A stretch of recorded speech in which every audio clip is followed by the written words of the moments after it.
ಪ್ರಭು ಕ್ರಿಸ್ತರಲ್ಲಿ ನನ್ನ ಒಲುವಿನ ಸೋದರ ಸೋದರಿಯರೇ, ಇವತ್ತಿನ ಶುಭ ಸಂದೇಶ ಯೋವಾನ ಅಧ್ಯಾಯ 13 ವಾಕ್ಯ 14 ತಿಳಿಸುವುದೇನೆಂದರೆ, ಆದ್ದರಿಂದ ಗುರುವಾದ ನಾನು ನಿಮ್ಮ ಪಾದಗಳನ್ನು ತೊಳೆದಿದ್ದರೆ ನೀವು ಸಹ ಪ್ರತಿಯೊಬ್ಬರ ಪಾದಗಳನ್ನು ತೊಳೆಯಬೇಕು.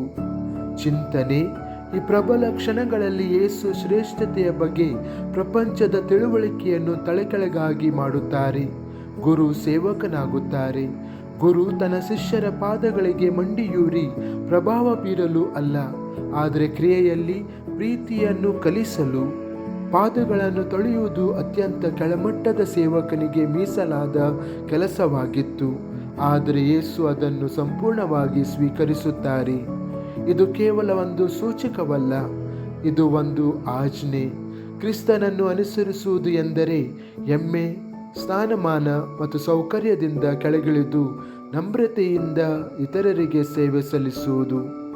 ಪ್ರಾರ್ಥನೆ: ಕರ್ತನಾದ ಯೇಸುವೆ, ಪ್ರೀತಿಯಿಂದ ಸೇವೆ ಮಾಡಲು ನೀವು ನಿಮ್ಮನ್ನು ತಗ್ಗಿಸಿಕೊಂಡಿದ್ದೀರಿ.